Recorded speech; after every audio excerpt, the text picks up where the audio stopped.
How did Gunther solidify his status as one of the greatest wrestlers of all time? How did he manage to overcome just being another overweight wrestler to become a fit champion who was overbooked and tasked with defending the title almost every single week? Gunther has come a long way to battle his obesity and is quite possibly one of the most fit and athletic in-ring performers in the business today. The Intercontinental Championship that Gunther currently holds is one of the most prestigious belts in pro wrestling history. Whether you believe it or not, the title's been in existence since 1979 when the legendary Pat Patterson won it in Brazil. It's a coveted title that was won by the likes of the Ultimate Warrior, Bret Hart, Shawn Michaels, Stone Cold Steve Austin, The Rock, Triple H, and many, many more Hall of Famers. But ever since the late 2000s, some could argue that the belt has lost its glory. It was a mid-card belt that was getting passed along every single month just for fun. It was a title that had lost its prestige. Getting that title meant basically nothing. It doesn't have that hint of importance to it. It was comparable to the 24/7 championship, and even R-Truth elevated that gold. But there's one man who's brought back the glory of that belt and made it relevant in today's pro wrestling. Once just an overweight Austrian wrestler, now the ring general and the longest reigning Intercontinental champion, Gunther. Wrestling as we know it runs deep in the veins of Walter Hahn, or as many of us know him, Gunther. The wrestling world first met Gunther when he wobbled down the entrance ramp, a mountain of a man with a physique that seemed more suited for a cozy armchair than a wrestling ring.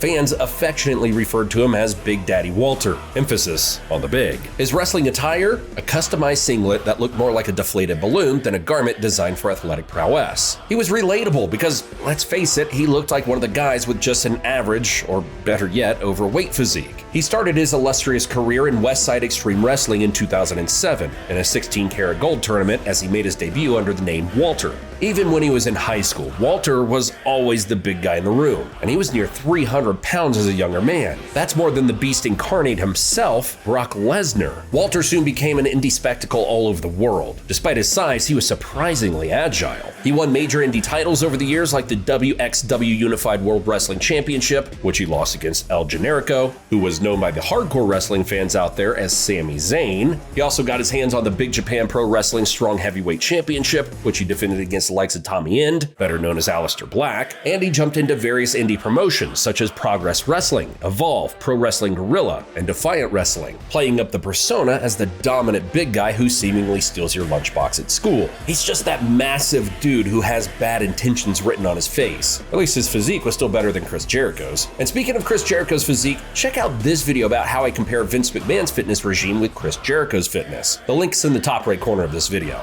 Okay, so back in 2019, the Reign General created a buzz in the wrestling world, especially in the United Kingdom wrestling scene. That's why World Wrestling Entertainment couldn't miss the opportunity to sign the biggest wrestling figure in the UK for their UK wrestling brand, NXT UK. On January 12, 2019, at NXT UK TakeOver Blackpool, Walter made his most awaited debut and immediately confronted WWE United Kingdom champion Pete Dunne. Pete's UK championship run was phenomenal. I mean, he was loved by British wrestling fans for his brutal wrestling style. Ever since he became the second ever holder of the title, he never relinquished it for almost 2 years. WWE fans were introduced to the Reign General with that dignified aura, a heel that commands respect, a 6'4", 300-pound giant. It was perceived to be a real threat to Pete's immaculate run as champion. And in NXT TakeOver New York, the inevitable happened. Walter challenged Pete for the coveted NXT UK Championship. This match was definitely an instant classic. If you haven't seen it yet, you have to take my advice and watch it right now. It was the first time Gunther showed the world his true colors as a 300-pound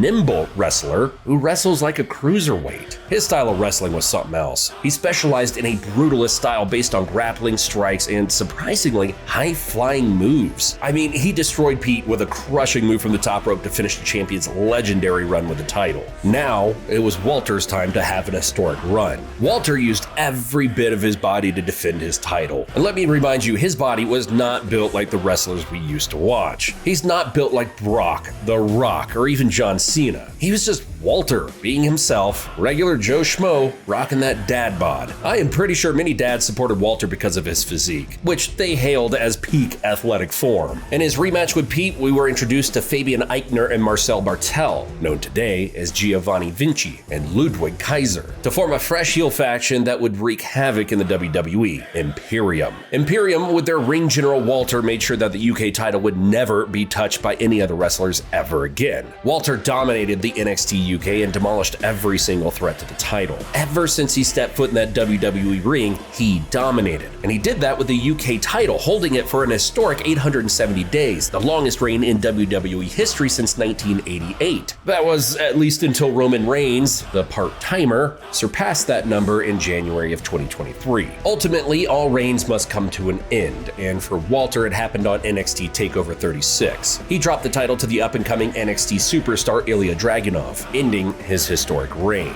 Walter dropping that title meant that the WWE was ready to push him to a higher role in the company. Normally, the WWE will call up a wrestler from NXT right after he wins the Ultimate Gold, the NXT title, to determine his charisma and to quantify if he's ready for the big leagues. But for Walter, it was different. After dropping the title, Walter rebranded himself as Gunther, with the same ring general persona, the same giant 300-pounder who squashed his opponents. He fought brilliant matches against the likes of Tommaso Ciampa, Solo Sikoa, Braun Breaker, and LA Knight. Yeah, and after seeing Gunther deliver every single week, he was called up to the main roster, and on April 8th, 2022, Gunther made his debut on SmackDown, alongside the one half of Imperium, Ludwig Kaiser. This was the first time the WWE Universe had seen Gunther on the main roster. Right from the get-go, you knew he was special. His entrance was filled with dignity and respect. But to the ones who watched Gunther ever since he was in NXT UK, they noticed a massive difference. The huge, bulldozing physique of Gunther was suddenly gone. His body wasn't reflecting melting ice cream anymore. The commentary even revealed that Gunther's weight had gone from a doughy 300 pounds to a chiseled 265 pounds. In an interview, Gunther revealed that despite loving his heavyweight self, he knows that he needs to do his part. He needs to show that he's adapting himself to the business. He also thinks that if you're at the top of the league on national television every week and you want to represent the top tier athletes, you have to be in shape to do so. And Gunther did just that. When he returned to the ring, that old, overweight high school bully physique was gone. He was more built and more terrifying as well. It was suited perfectly to his ring general persona. Being the leader of the Imperium reaped incredible results, and he looked well respected and powerful. After weeks of squashing every opponent he faced on SmackDown, Gunther climbed up the ranks and was given a quick title shot against Ricochet for the Intercontinental Championship. With WWE building Gunther as an indestructible force, the ring general successfully captured his second gold ever in the WWE, this time a more prestigious one. But fans, myself included, weren't convinced that the dominance of Gunther would last for long. And boy, oh boy, were we wrong. Gunther defended the title again and again and again and again. He made the Intercontinental Championship a relevant title that was being defended more than any other belt, and it was being defended against superstars as well. He's defended the title against the likes of Nakamura, Rey Mysterio, and even Braun Strowman.